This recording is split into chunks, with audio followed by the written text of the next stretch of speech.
Evening welcome to left and right. Andhra Pradesh అసెంబ్లీలో ఇప్పటివరకు చూసాం అధికార ప్రతిపక్షాల మధ్య వాగ్యుద్ధం. ఇక దేశంలో ఎన్నికలకు సంబంధించి కొత్త అంశం ఒకటి తెర మీదకు వస్తుంది. చాలా కాలంగా ఈ అంశం చర్చలో ఉన్న, జనబాహుళ్యంలో చర్చకు వస్తున్న పార్లమెంటు సాధికారికంగా నియమించిన స్థాయి సంఘం తన నివేదికను సమర్పించింది. దేశంలో ఇక మీదట పదే పదే ఎన్నికలు వచ్చే అవకాశం లేకుండా పార్లమెంటుకు, రాష్ట్రాల శాసనసభలకు ఒకేసారి ఎన్నికలు నిర్వహించడం ద్వారా ఖర్చును తగ్గించవచ్చు, పదే పదే ఎన్నికల నియమావళి పేరుతో అభివృద్ధి కార్యక్రమాలకు ఆటంకం లేకుండా చూడవచ్చు అనేది స్థాయి సంఘం అభిప్రాయపడింది. దీనికోసం పార్లమెంటుతో పాటు దేశ స్థాయిలో పాటు అన్ని రాష్ట్రాల పరిధిలోనూ అభిప్రాయాలు సేకరించింది. రాష్ట్ర ప్రభుత్వాల అభిప్రాయాలు కూడా తీసుకుంది. ఇప్పటికీ మనం చూస్తూనే ఉన్నాం, ప్రతిసారి ఏదో ఒక మూల ఎక్కడో చోట ఎన్నికలు జరుగుతూనే ఉంటాయి. ఎన్నికలు ఉన్నాయి కాబట్టి కోడ్ అమల్లో ఉందని కొన్ని కార్యక్రమాలు ప్రభుత్వాలు చేయలేని పరిస్థితుల్లో ఇటువంటి ఎన్నికల్ని ఒకేసారి నిర్వహించాలి, జమిలీ ఎన్నికలే ఒకేసారి జరగాలి, ఒక రాష్ట్రానికి ఒకసారి జరగకుండా దేశవ్యాప్తంగా ఉన్న 29 రాష్ట్రాలకు, లోక్సభకు ఒకేసారి ఎన్నికలు జరగాలనేది నచియప్పన్ నేతృత్వంలోని సాధికారిక కమిటీ స్థాయి సంఘం సూచించిన అంశం. ఇది ఎంతవరకు సాధ్యం? ఇది భారతదేశం లాంటి భిన్నమైన వైరుధ్యాలున్న, రాజకీయాలున్న ప్రాంతంలో ఇది సాధ్యమేనా? ఎంతవరకు పార్టీలు దీనికి అంగీకరిస్తున్నాయి? అప్పుడే కొన్ని పార్టీలు అసంతృప్తి స్వరం వినిపిస్తుంటే మెజారిటీ పార్టీలు, వామపక్ష పార్టీలు కూడా దీనిని స్వాగతిస్తున్నాయి.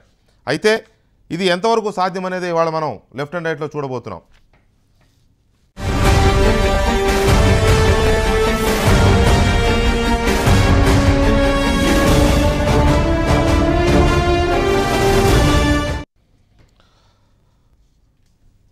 రైట్. లోక్సభతో పాటు అన్ని రాష్ట్రాల అసెంబ్లీలకు ఒకేసారి ఎన్నికలు జరిగే విధానం గతంలో ఇండియాలో అమల్లో ఉండేది. 1952లో లోక్సభ, రాష్ట్రాల అసెంబ్లీల ఎన్నికలు ఒకేసారి నిర్వహించారు. తర్వాత 3 సాధారణ ఎన్నికలు 1957, 1962, 1967 కూడా ఏకకాలంలో జరిగాయి. 68-70 మధ్య కాలంలో కొన్ని శాసనసభల రద్దు కారణంగా పరిస్థితి మారింది. అలాగే నాటి ప్రధాని ఇందిరాగాంధీ లోక్సభను రద్దు చేయడంతో 1970లో లోక్సభకు, అసెంబ్లీలకు ఎన్నికలు ఒకేసారి జరగలేదు. ఇలాగా ఈ పరిస్థితులే కాకుండా ప్రస్తుతం భారతదేశంలో ఆంధ్రప్రదేశ్, తెలంగాణ, ఒడిశా, సిక్కిం, అరుణాచల్ 5 రాష్ట్రాల ఎన్నికలు మాత్రమే, అసెంబ్లీల ఎన్నికలు మాత్రమే పార్లమెంటు ఎన్నికలతో కలిసి జరుగుతున్నాయి.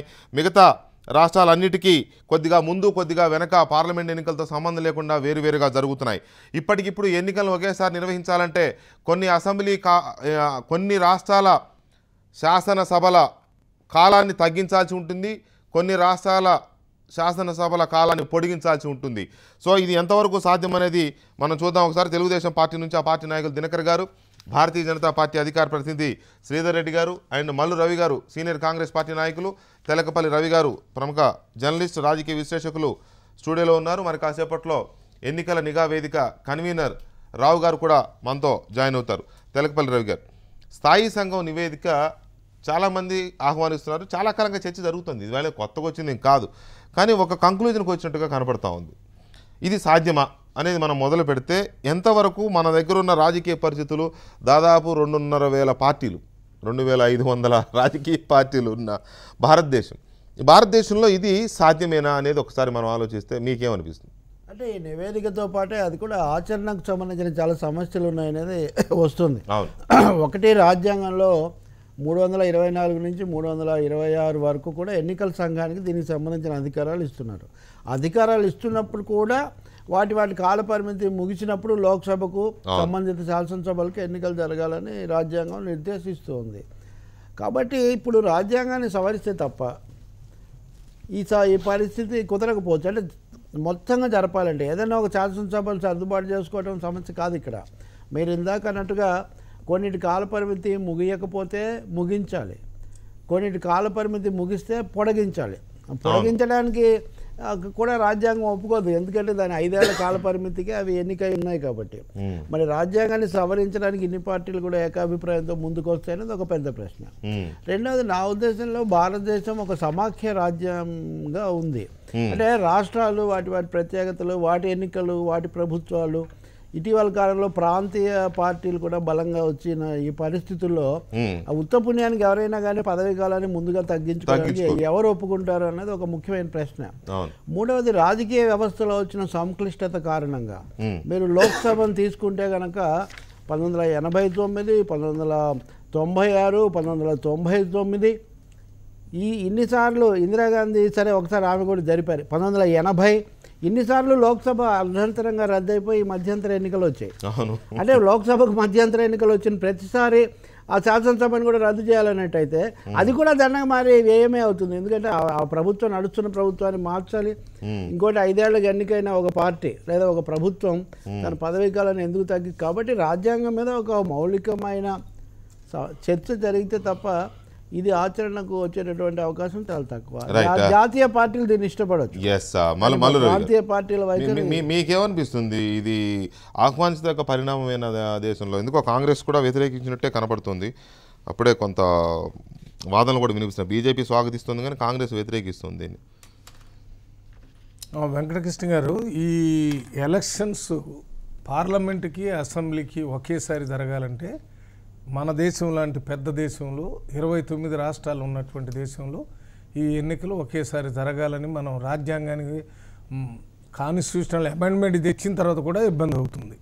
ఎందుకంటే మనకు ఉన్నటువంటి ఎగ్జాంపుల్ చూస్తే మీకు 91 నుంచి 96 నుంచి మళ్ళీ 98 13 నెలలు, మళ్ళీ 98 నుంచి 99. అంటే ఇప్పుడు ఇవి జరిగినప్పుడల్లా అసెంబ్లీలు కూడా రద్దు చేసి ఎన్నికలు పెట్టాలంటే ఇది పిచ్చోడు రాజ్యం లాగా ఉంటుంది, కానీ ఇది రాజ్యాంగబద్ధమైన రాజ్యం ఉండదు. ఈ ఎన్నికలు అనేది ఏంటంటే ఒక భారతదేశం కానీ లేక ఒక రాష్ట్రం కానీ పరిపాలన చేయటానికి కావలసిన పార్టీ మెజార్టీ రావాలంటే ఎన్నికలు అనేదే గీటురాయి. ఆ ఎన్నికలు జరిపి ఆ రాష్ట్రంలో ప్రభుత్వం రావాలి, ఆ ఎన్నికలు జరిపి ఆ కేంద్రంలో ప్రభుత్వం రావాలి. అంతేగాని ఆ కేంద్రానికి రాష్ట్రాన్ని ముడిపెట్టి ఈ రెండింటికి ఒకేసారి ఎన్నికలు జరపాలనేది ఎందుకు వచ్చిందంటే ఇప్పుడు ఇవాళ కేంద్రంలో ప్రభుత్వం వచ్చిన తర్వాత రాష్ట్రాల్లో ఎన్నికలు జరిగేటప్పుడు కేంద్రంలో ఉన్నటువంటి పార్టీలకి ప్రభుత్వాలు రాని సందర్భాలు కనపడుతున్నాయి. మనకు ఉదాహరణ ఢిల్లీ, రెండోది బీహారు. ఇంకా ఏం జరగబోతుందో తెలియదు. ఇది ఏళ్లకే కాదు, ఇంతకుముందు కాంగ్రెస్ ప్రభుత్వాలు ఉన్నప్పుడు కూడా రాష్ట్రాల్లో ఎన్నికలు జరిగినప్పుడు కేంద్రంలో కాంగ్రెస్ ఉంటే రాష్ట్రాల్లో వేరే పార్టీలు వచ్చినాయి.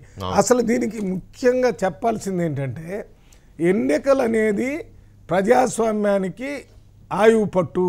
ఆ ఎన్నికలు ఎప్పుడు ఎక్కడ అవసరం అయితే అక్కడ పెట్టాలా. 1 సంవత్సరంలో కేంద్రంలో ప్రభుత్వం పడిపోయింది 13 నెలలలో, మళ్ళీ వెంటనే ఎన్నికలు పెడితేనే కేంద్ర ప్రభుత్వం వస్తుంది.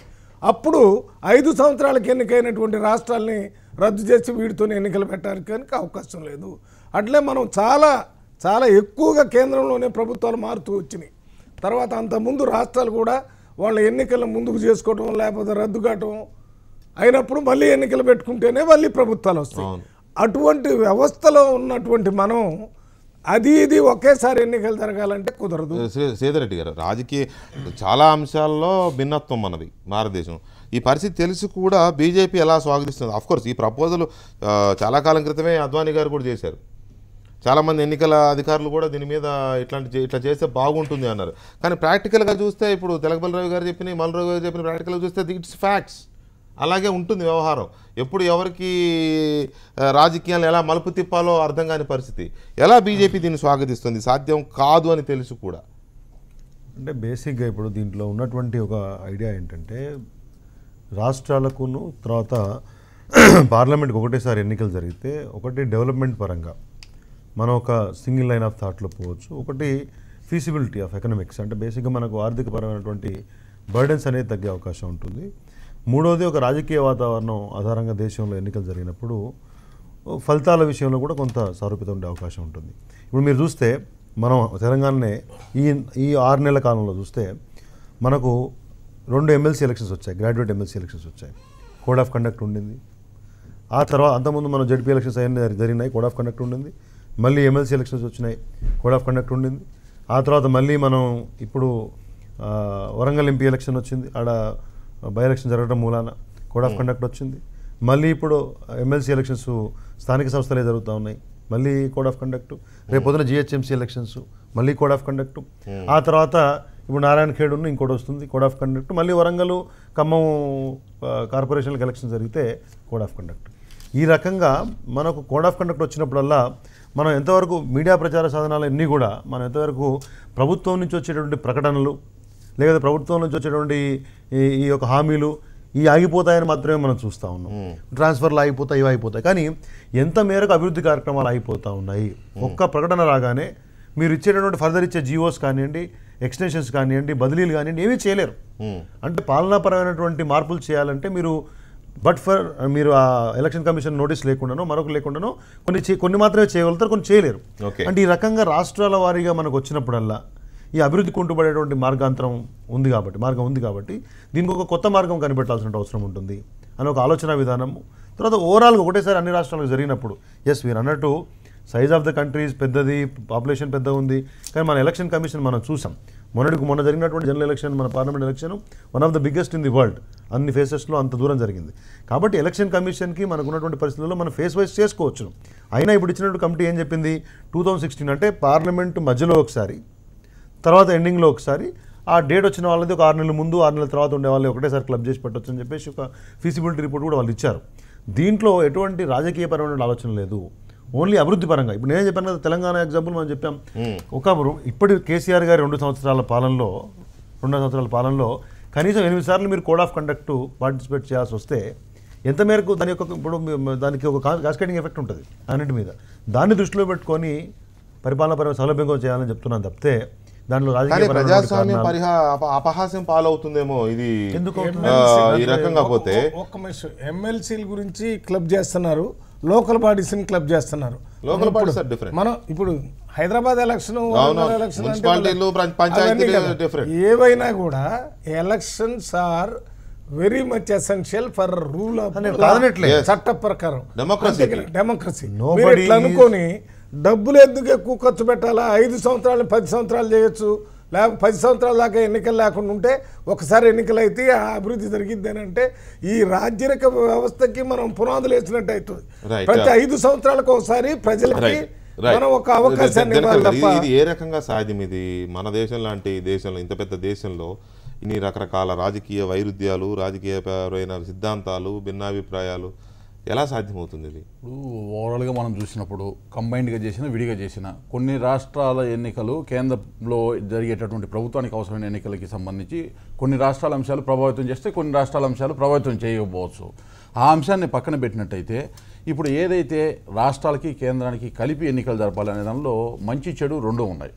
చూసినప్పుడు దేశం మొత్తం ప్రజలకి సంబంధించినటువంటి భావం ఏదైతే ఉందో, కేంద్ర ప్రభుత్వానికి సంబంధించి వేసే ఓటు అలాగే రాష్ట్రానికి వేసే ఓటు ఒక సమతౌల్యతని ప్రతిబింబించే విధంగా ఉండే అవకాశం ఉంటుంది. ఎన్నికల నిర్వహణ వ్యయాన్ని కొంతవరకు కంట్రోల్ చేయడానికి అవకాశం ఉంది. మధ్యలో ప్రజలు డిస్టర్బెన్స్ కాకుండా ఎన్నికలు వచ్చినప్పుడల్లా కూడా ఏదైతే ఇందా శ్రీధర్ రెడ్డి గారు చెప్పారో ఆ విధంగా ఎలక్షన్ కోడ్ పెట్టేసి అభివృద్ధి పనులు ఆటంకం కలగకుండా చేసుకునే వెసులుబాటు ఉంది. కాకుంటే నాకేమనిపిస్తుందంటే పార్లమెంట్లో ఈ టర్మ్ ఎలక్షన్స్ మనం గమనించినట్టయితే పార్లమెంట్లో మెజార్టీ వచ్చి రాజ్యసభలో మెజార్టీ లేకపోవటం వల్ల వచ్చేటటువంటి బిల్స్ పాస్ చేయడానికి ఆటంకాలు ఎదురవుతున్నాయి. కాబట్టి ఆ ప్రతిబంధకం అనేది భవిష్యత్తులో కూడా ఇది తీవ్ర రూపం దాలుస్తుంది, ఏ పార్టీ వచ్చిననే భావంతో ఏమన్నా ముందుకెళ్ళ ఉండొచ్చు అని అనిపిస్తుంది. అయితే ఇబ్బందుల దగ్గరకు వచ్చేటప్పటికి ఏదైనా కేంద్ర ప్రభుత్వానికి సంబంధించి ఇందాక మనం ప్రారంభంలో ఏదైతే అనుకున్నామో కొన్ని రాష్ట్రాల యొక్క ఎన్నికల ప్రభావం కేంద్రం మీద కూడా ఉండే అవకాశం ఉంటుంది, బీహార్ కావచ్చు, ఢిల్లీ కావచ్చు. అటువంటి పరిస్థితుల్లో ఏమవుతుందంటే ఆ విధమైనటువంటి భావాల్ని అణిచిపెట్టేటటువంటి ప్రయత్నం ఉంటుంది. అంటే ప్రజల నుంచి వచ్చేటటువంటి ఆలోచనలో వచ్చే మార్పుని తెలుసుకునే వారి నుంచి వచ్చేటటువంటి నిర్ణయాల్లో వ్యతిరేకత కావచ్చు, లేకపోతే వారి భావాలలో నిమ్రీకృతమైనటువంటి అంశాలు ఏవైతే ఉన్నాయో అవి ప్రతిబింబించవచ్చు. 5 సంవత్సరాలకు ఒకసారి అనేటప్పుడు 5 సంవత్సరాల వరకు స్తబ్దుగా ఉండాలా. కాబట్టి మధ్యలో ఈ విధమైనటువంటి సెట్ బ్యాక్స్ ఉన్నాయి, తప్పులు ఉన్నాయి అనేది తెలిసే అవకాశం ఉండదు. అప్పుడు ఏమైనా తప్పులు చేసినా కానీ రెక్టిఫై చేసుకునేటటువంటి అవకాశం తక్కువగా ఉంటుందేమో. వాటితో పాటు ఏదైనా కేంద్ర ప్రభుత్వం రద్దయినా రాష్ట్రాల మీద, ఏదైనా రాష్ట్ర ప్రభుత్వాలు రద్దయినట్టు కానీ కేంద్రం మీద ఉండేటటువంటి ప్రభావం అన్ఎక్స్పైర్డ్ పీరియడ్ ఏదైతే ఉంటుందో రద్దు చేసిన తర్వాత అన్ఎక్స్పైర్డ్ పీరియడ్ ఏం చేస్తారు, దాన్ని ఎన్నికల సంస్కరణ రూపంలో దాన్ని ఏ విధంగా చేస్తారనేది ఒక కొలికి తెస్తే అసలు ఈ ఆలోచన, ఈ స్థాయి సంఘం వేయడం వెనుకనే చాలా ఆలోచన ఉండాలి ఖచ్చితంగా. ఇక్కడ మనం ఉన్నది సంకీర్ణ రాజకీయాలు. ఒక 10 పార్టీలు కలిసి ఒక ప్రభుత్వాన్ని ఏర్పాటు చేస్తే ఎవడు కోపం వచ్చినా మద్దతు ఉపశమనం అంటే ప్రభుత్వం పడిపోద్ది. అంటే ప్రభుత్వం పడకుండా ఎలా కాపాడతారు? ఏమైనా చట్టం చేస్తారా? మద్దతు ఉపసంహరించాలు ఉండవు, మాటలు లేవు, మాట్లాడుకోవడాలు లేవు అన్నట్టుగా ఒకసారి ప్రభుత్వం ఏర్పాటైన తర్వాత 5 ఏళ్ల దాకా ఎవరు కదిలించడానికి వీలు లేదు అని ఏమైనా చట్టం చేస్తారా? లేదు మాకు ఈ ప్రభుత్వం మీద అవిశ్వాసం ఉందని అవిశ్వాస తీర్మానాలు ఉండవా ఇక పార్లమెంట్లో కానీ అసెంబ్లీలో కానీ? ఎట్లా సాధ్యం ఇది? నిజంగానే ఇది చాలా కష్టసాధ్యం. అంటే మీరు ఇందాక అన్ని పార్టీలు చాలా పార్టీలు బలపరిచారన్నారు వివరంగా. సిపిఐ కూడా వచ్చింది అందుకని అదే నేను అంటుంది ఏంటంటే వాస్తవంగా జాతీయ పార్టీ మరీ ముఖ్యంగా కాంగ్రెస్ ఇప్పుడు బలంగా ఉంది కాబట్టి బీజేపీ ఈ రాష్ట్రాలు ఒక ఆదర్శవంతమైన ప్రతిపాదన అని సిపిఐ పేర్కొంది. ఆదర్శవంతమైన అంటే ఆచరణ సాధ్యం కాదనే ఒక భావన కూడా దాంట్లో అంతర్లీనంగా ఉంది.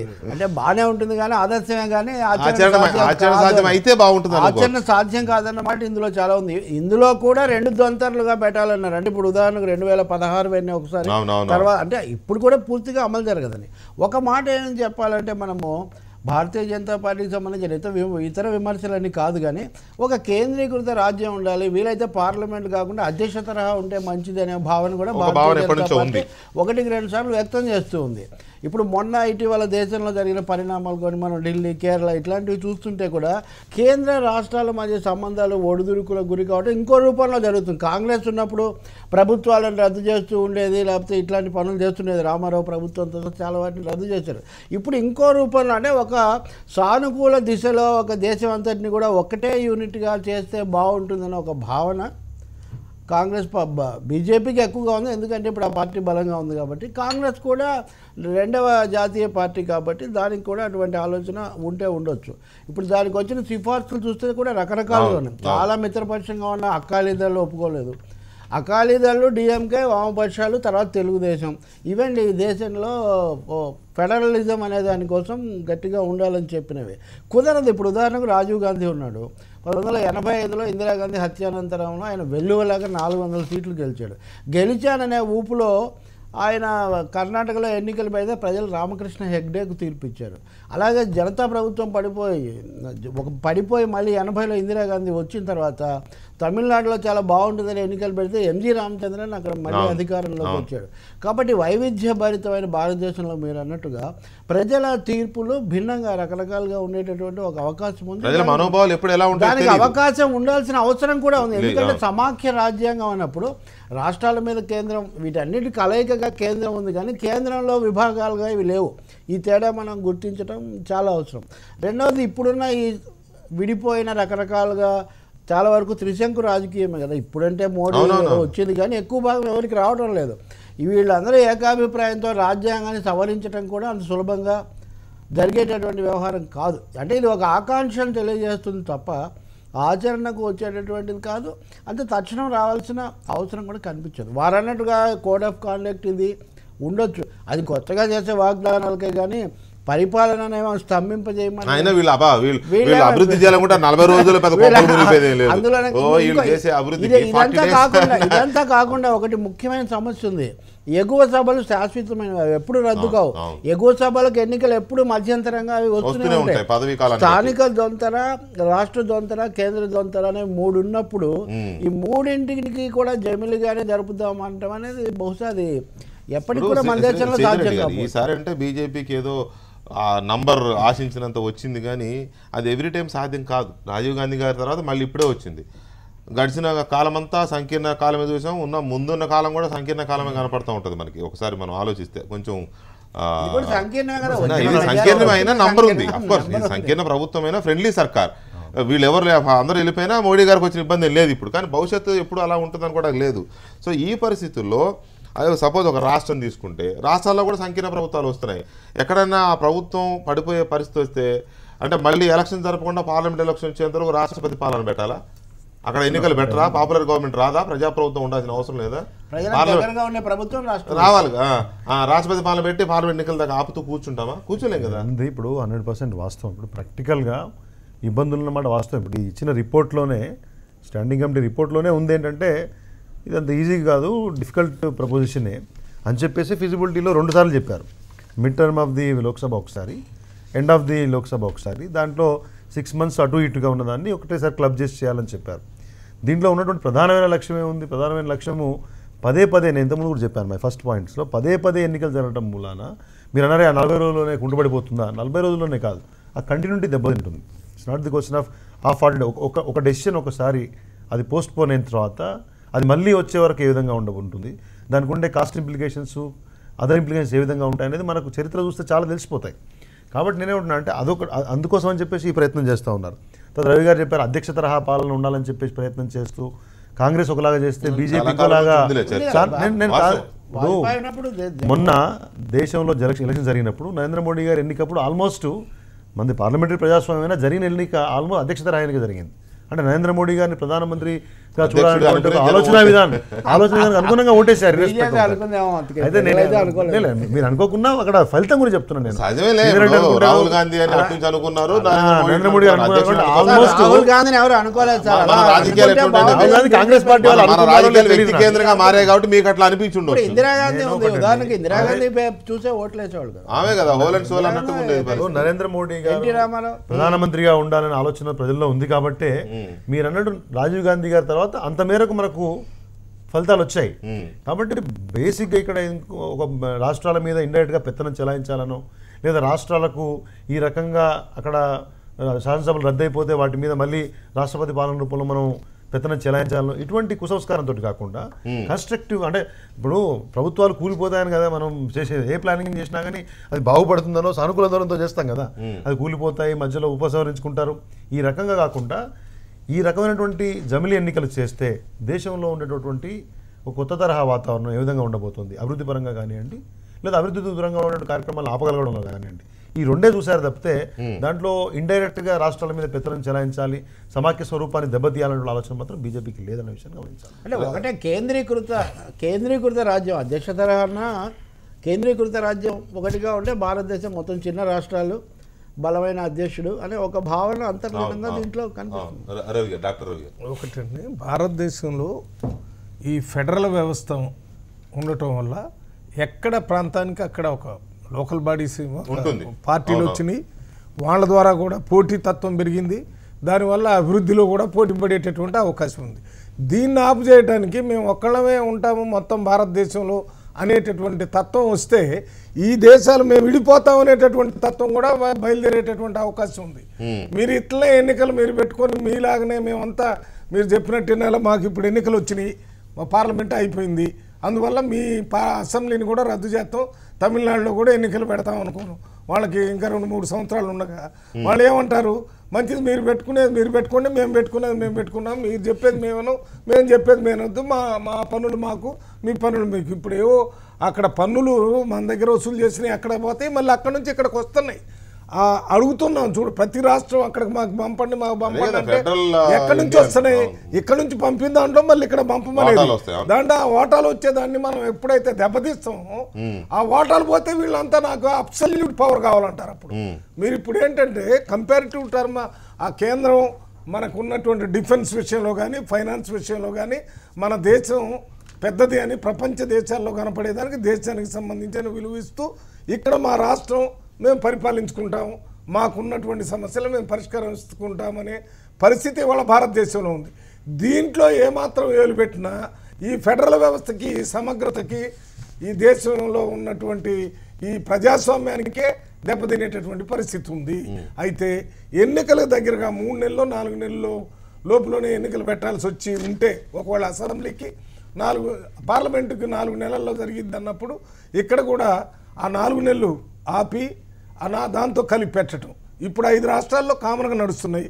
ఎక్కడైనా ఆ దగ్గరకు ఉంటే చేయండి. 18 రాష్ట్రాలు సార్వత్రిక ఎన్నికలకు ఏడాది లోపల ఏడాది తర్వాత లోపల ఆల్రెడీ అవకాశం ఉంది. ఆ 18 రాష్ట్రాలు కొద్దిగా అటు ఇటు ముందుకు జరపడం వెనక్కి జరపడం చేయొచ్చు. మిగతా రాష్ట్రాల పరిస్థితి ఏడాది టూ మచ్ అయింది. ఎందుకంటే మనం ఇప్పుడు 6 months ఎక్కువ. అదొకటి చేసినా కూడా అలా ఉంటుందని గ్యారంటీ లేదు కదా. ఇప్పుడు లాలూ ప్రసాద్ యాదవ్ ఇతర అన్నారు అనుకోండి, నితీష్ కుమార్ పరిస్థితి ఏంటి? ఎవరైనా అలాంటి సిచ్యువేషన్ కాదు. బాగా డెవలప్ చేసిన జపాన్ లో కూడా నిన్న ఒక ప్రైమ్ మినిస్టర్ 3 రోజుల తర్వాత ఇంకో ప్రైమ్ మినిస్టర్ ఉంటాడు, నెలకి ఇంకో ప్రైమ్ మినిస్టర్. ఎందుకని?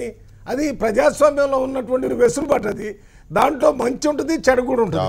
కానీ దీనికంటే మంచి సిస్టమ్ లేదు కాబట్టి ప్రజాస్వామ్యాన్ని మనం కానీ ఎన్నుకోవాలి. దినకర్ గారు, ఇది ఏదో డిబేట్ చేయాల్సిన అంశమే దేశవ్యాప్తంగా. ఎందుకు అని అంటే అందరూ వ్యతిరేకించట్లే, అలాగని అందరూ స్వాగతించట్లే.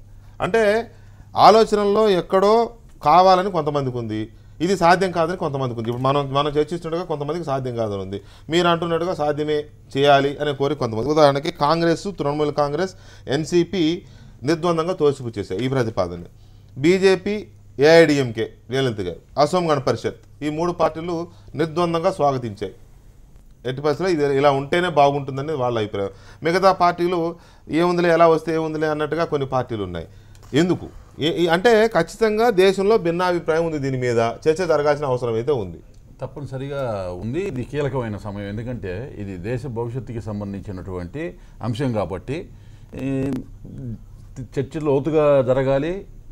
ప్రోస్ అండ్ కాన్స్ని డెప్త్గా స్టడీ చేసిన తర్వాత తీసుకోవాలి. అయితే ఇక్కడ మనం గమనించినట్లయితే ఇప్పుడు జరుగుతున్నటువంటి ఎన్నికల విధానాన్ని పరిశీలించినప్పుడు కూడా రాష్ట్ర ప్రభుత్వం కానీ కేంద్ర ప్రభుత్వం కానీ ఏ సమయంలో ఎన్నికలు జరిగినా కానీ 5 సంవత్సరాల వరకు సబ్జెక్టు కాన్స్టిట్యూషనల్ ఆబ్లిగేషన్, ఏదన్నా అనుకోని పరిస్థితులు సంభవిస్తే తప్పితే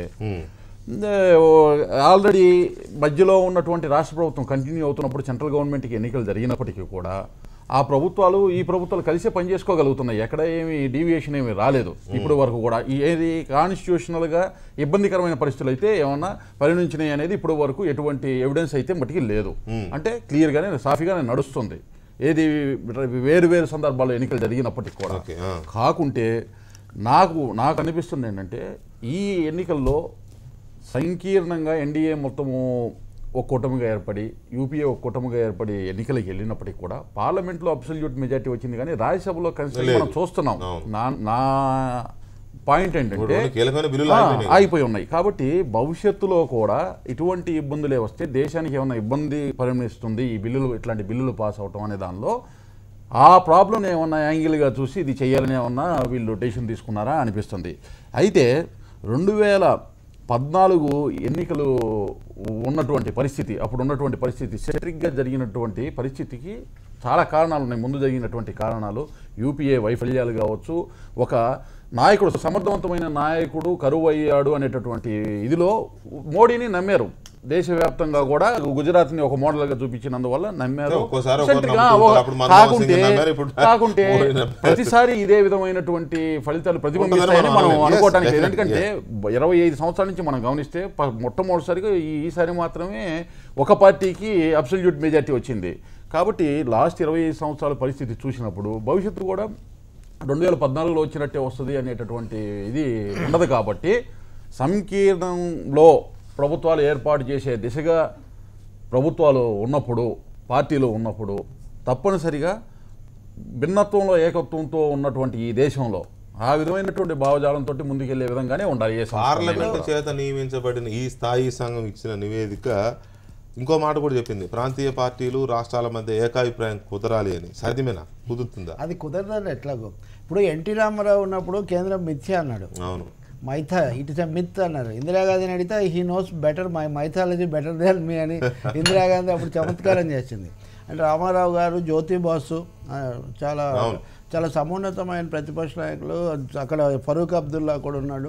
వీళ్ళందరూ ఒత్తిడి చేస్తే కేంద్రం సర్కారీ కమిషన్ వేసి రాష్ట్రాల హక్కులు ఈ చర్చ అంతా కూడా జరిగింది. అప్పుడు బీజేపీ కూడా నిజానికి రాష్ట్రాలకే పరిమితమైన పరిస్థితి. దినకర్ అంటున్నట్టుగా మొన్నటి ఎన్నికల్లో మోడీని ముందుకు తేవడం అని కొన్ని ప్రత్యేక పరిస్థితుల్లో జరిగింది. అది గుర్తించాలి మనం. వ్యక్తిగత ఆకర్షణే కాకుండా బీజేపీ యొక్క రాజకీయ అవసరం కూడా అక్కడ ఉంది. వాళ్ళు ఎప్పుడు ఒక వ్యక్తిని, వాజ్పేయిని ఒక దశలో మొదటిసారి తెచ్చారు తప్ప తర్వాత వాళ్ళు సమిష్టిగా పనిచేస్తుంది సిద్ధాంత ప్రాతిపదిక అని చెప్పేవాళ్ళే. కానీ ఒక రాజకీయ అవసరం కొద్ది 2 సార్లు ఓడిపోయాం, 3వ సారి కూడా ఓడిపోతే మనుగడ కష్టం అనే ఒక పరిస్థితుల్లో వాళ్ళు మోడీని తీసుకొచ్చారు. తెచ్చాక కూడా మనం చూస్తున్నాం మోడీ పడుతున్న అవస్థలు అంతర్గతంగా బహిరంగంగా అవి మామూలుగా ఏం లేవు. అందువల్ల ఇప్పుడు రవి గారు ఇప్పుడు ఎన్నైనా చెప్పొచ్చు, ఈ దేశంలో గుత్తాధిపత్యం చెలాయించిన పక్షం, రాష్ట్రాలను తొక్కిపట్టిన పక్షం కాంగ్రెస్ పార్టీ. ఇప్పుడు అది కూడా చాలా దుర్బలం అయిపోయింది. కాబట్టి ఏకపక్ష గుత్తాధిపత్యం ఈ దేశంలో ఇంకా సాధ్యం కాకపోవచ్చు రాష్ట్రాల స్థాయిలో కూడా. ఇప్పుడు లేకపోతే కౌన్సిల్ ఎన్నికల కేసీఆర్ గారు కాంగ్రెస్ కలిసి మాట్లాడుకోవడం, తెలుగుదేశంతో కూడా ఇవన్నీ ఎలా కుదురుతాయి? మెజారిటీ ఉన్నా ఎన్డీఏ ఎందుకు నడుస్తుంది? బెంగాల్లో సిపిఎం మెజార్టీ ఉన్న వామపక్ష కూటమే నడిచింది కదా. అందువల్ల ఈ పరిస్థితుల్లో ఇది ఆచరణ సాధ్యం కాదనేది మొదటిది. రెండోది, రాజ్యాంగానికి రాజకీయ పార్టీలకు సంబంధం లేదు. ఫిరాయింపుల చట్టం వచ్చే వరకు కూడా మన రాజ్యాంగంలో ఎక్కడ రాజకీయ పార్టీ అన్న మాటే లేదు అసలు. సంఖ్యాబలము ఎవరు రాష్ట్రపతి ఆహ్వానిస్తాడు, ఆయన ప్రభుత్వాన్ని ఏర్పాటు చేస్తాడని మాత్రమే రాజ్యాంగం చెప్తుంది. అది సభ విశ్వాసం పొందాలన్న దగ్గర ఈ మెజారిటీ అనే ప్రశ్న వస్తుంది. విశ్వాసం పొందలేని పరిస్థితి వస్తే సభ ఉండదు, ప్రభుత్వం ఉండదు. అది రాష్ట్రాల్లో కావచ్చు, కేంద్రంలో కావచ్చు, ఎప్పుడు ఎక్కడైనా కావచ్చు. కాబట్టి ఇవన్నీ కూడా గుండుగుత్తగా ఒకేసారి జరపడం అనేది అది ఆచరణలో తప్పనిసరిగా సాధ్యం కాదు. ఇది కూడా ఏం అధికారిక కమిటీ కాదు. ఇప్పుడు వాజ్పేయి అయినప్పుడు రాజ్యాంగ సంస్కరణల కమిటీ దేశం మీద గుత్త పెత్తనం చెలాయించాలనే రెండు జాతీయ పార్టీల ఆలోచనగా కనపడతా ఉంది. ఇది ప్రజలు ఈ దేశంలో 29 రాష్ట్రాలు, 29 రకాల భావాలు, 29 రకాల సంస్కృతులు, భిన్నమైన వైరుధ్యభరితమైన జీవన విధానాలు ఉన్నాయని తెలిసి కూడా ఈ రకమైన ప్రతిపాదన తెస్తున్నారు అని అంటే ఇది రెండు పార్టీలు ఒక గుత్త పెత్తనాన్ని కోరుకుంటున్నాయి దేశం మీద.